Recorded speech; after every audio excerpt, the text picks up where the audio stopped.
দায়িত্বশীল নেতা ঘরে ঘরে জন্মায় না, প্রতিদিন জন্মায় না, এটা আল্লাহর দান। আমাদের প্রিয় নেতৃবৃন্দ এবং আমরা এই দেশকে ভালোবাসি, তারা ভালোবাসতেন।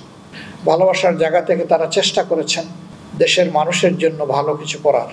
তাদের সবটুকু যোগ্যতা উজাড় করে দিয়ে বাংলাদেশে সুস্থ ধারার রাজনীতির প্রবর্তন তারা করতে চেয়েছিলেন।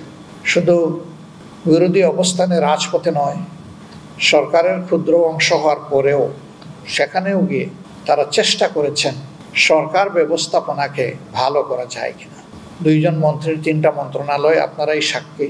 আল্লাহ তাআলা এই বান্দাদেরকে বিশেষভাবে সাহায্য করেছিলেন। তারা সততা এবং স্মার্টনেসের সাথে পুরা সময় জুড়ে তারা তাদের দায়িত্ব পালন করে এক বিরল প্রমাণ বাংলাদেশের জনগণের জন্য রেখে গেছে।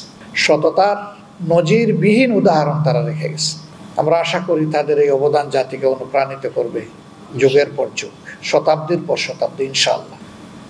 যে পরিবারের মানুষকে খুনের অভিযোগে নেতৃবৃন্দের ট্রায়াল চলছে, সেই পরিবারের কারো সাক্ষ্য নেওয়া হয়নি, বরঞ্চ এক ভাই সাক্ষ্য দিতে এসেছিলেন, ইসাব আলীর ভাই শুকরঞ্জন বালি।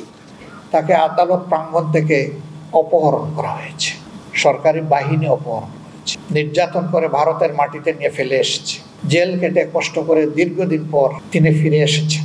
আল্লামা দিলওয়ার হোসেন সাঈদী, তিনি শুধু জামাতে ইসলামের সম্পদ ছিলেন না, তিনি শুধু বাংলাদেশের মানুষের সম্পদ ছিলেন না, তিনি ছিলেন বিশ্বের বিশ্বাসী মানুষের সম্পদ। তার সাথে কি আচরণ করা হয়েছে আপনারা দেখেছেন। তার এই মামলার ব্যাপারে সঠিক কথাটা বলতে সাহস করে শুকরঞ্জন বালি এসেছিলেন, কিন্তু আইনজীবীর গাড়ির দরজা খুলে সেখান থেকে তাকে কিডন্যাপ করে নিয়ে যাওয়া হয়। এর আগে বাংলাদেশের আদালতে জীবনও কখনো এটা ঘটেনি।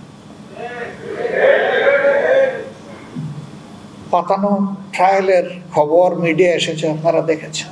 বিচারক বলছেন আপনি খাড়ায় যাবেন, আমি বসায় দিব, জনগণ বুঝবে আমাদের মাঝে কোনো বোঝাপড়া নাই।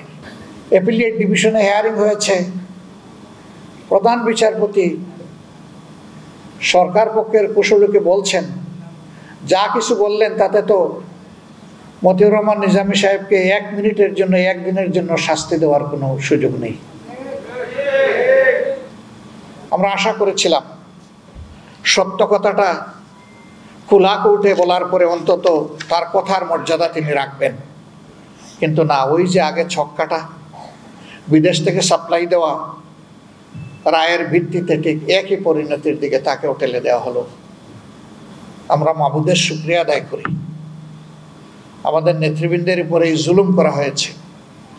বহু কায়দা কানুনে তাদের মুখ থেকে জোর করে যা নয় তা স্বীকার করানোর চেষ্টা করা হয়েছে, এমনকি রায় বাস্তবায়নের আগেও ষড়যন্ত্র করা হয়েছে, কিন্তু না, তারা ছিলেন স্থির চিত্ত, তারা ছিলেন ইমানের বলে বলিয়ান, তারা ছিলেন সত্যের উপর প্রতিষ্ঠিত। এই জন্য মহান আল্লাহর উপর ভরসা করে ফাঁসির তক্তার উপরে গিয়ে দাঁড়িয়েছেন, কিন্তু অন্যায়ের কাছে মাথা নত করেননি। তারা আমাদেরকে শিখিয়ে গেছেন, হে মর্যাদামান জাতি, সত্যের উপর অবিচল থাকলে ফাঁসি কোনো বিষয় নয়। মৃত্যু একবারই হবে, কিন্তু অপমানজনক মৃত্যু নয়, মৃত্যুটা হোক বীরের মতো। ছিল বীরোচিত মৃত্যু।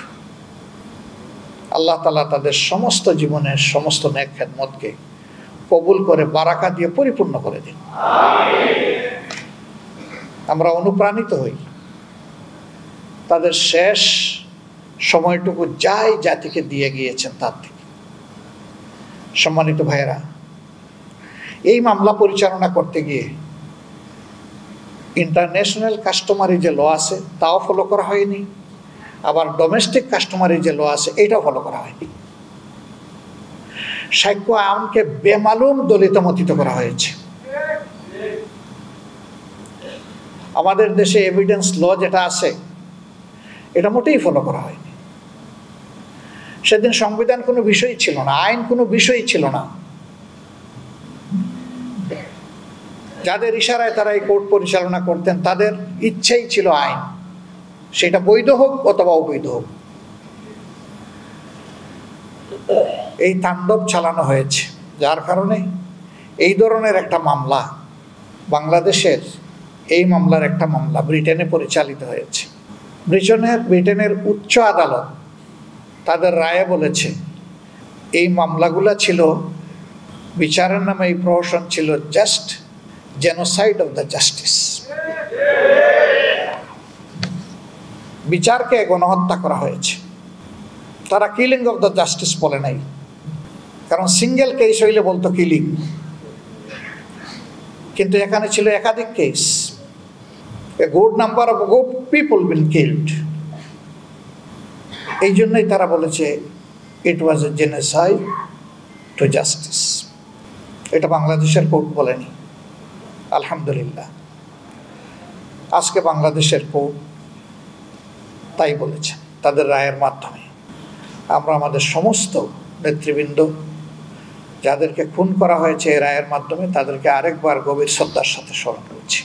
অধ্যাপক গুলাম আজম রাহিমাহুল্লাহ, শেখ আবুল কালাম মোহাম্মদ ইউসুফ রাহিমাহুল্লাহ, শহীদ আমিরে জামাত মৌলানা মতিউর রহমান নিজামী রাহিমাহুল্লাহ, শহীদ সেক্রেটারি জেনারেল আলী আহসান মোহাম্মদ মুজাহিদ রাহিমাহুল্লাহ, শহীদ কামারুজ্জামান রাহিমাহুল্লাহ, শহীদ আব্দুল কাদের মোল্লা রাহিমাহুল্লাহ, আল্লামা দিলদার হোসেন সাইদি রাহিমাহুল্লাহ, আব্দুল খালিক মন্ডল রাহিমাহুল্লাহ, মৌলানা আব্দুল সুবহান রাহিমাহুল্লাহ, মীর কাসিম আলী রাহিমাহুল্লাহ, তাদের সবাইকে আমরা গভীর শ্রদ্ধার সাথে স্মরণ করছি। আপনাদেরকে দুনিয়া থেকে সরানো হয়েছে, আমাদের বুক থেকে কখনো সরানো যাবে না ইনশাআল্লাহ। আমরা তাদেরকে আমাদের কর্মের মাধ্যমে স্মরণ করবো ইনশাআল্লাহ। আল্লাহ তাআলার কাছে দোয়া করি তাদের রেখে যাওয়া আমানত আল্লাহ যেন আমাদেরকে বহন করার তৌফিক দান করেন। ব্রিটেনের আদালত বলেছে জেনোসাইড টু দ্য জাস্টিস, আর আজকে আমাদের আদালত বলেছে আপিল বিভাগ মিসক্যারিজ অফ দ্য জাস্টিস, ন্যায়ভ্রষ্ট রায়, অন্যায় রায়। দোয়া করি, বড় দোয়া করেছি। শেষবার যখন জেলে ছিলাম, জেলে এমনিই পানি আসে চোখের, যারা গিয়েছেন এই অভিজ্ঞতা সবার আছে। শেষ দাগে অনেকগুলা দোয়া করতাম, এর মাঝে একটা দোয়া ছিল, হে আল্লাহ, তোমার গোলাম এটি মাজারুল ইসলামকে তুমি বাঁচিয়ে রেখেছ, শেষমেশ তাকে দিয়ে সত্যটা প্রতিষ্ঠিত করে দিও। আল্লাহু আকবার। আল্লাহ তাআলা এই সত্যই প্রতিষ্ঠিত করে দিয়েছেন। এখন তোমার কাছে দোয়া করি, তুমি তোমার গোলামের হায়াত বৃদ্ধি করে দাও, তাকে সুস্থতার পূর্ণ নিয়ামত দান করো। এই ময়দানে ফিরে এসে তিনি যেন জাতিকে নেতৃত্ব দিতে পারেন, তুমি তার জন্য তাকে কবুল করো। আমাদের প্রিয় জাতির কাছে আমাদের অনুরোধ,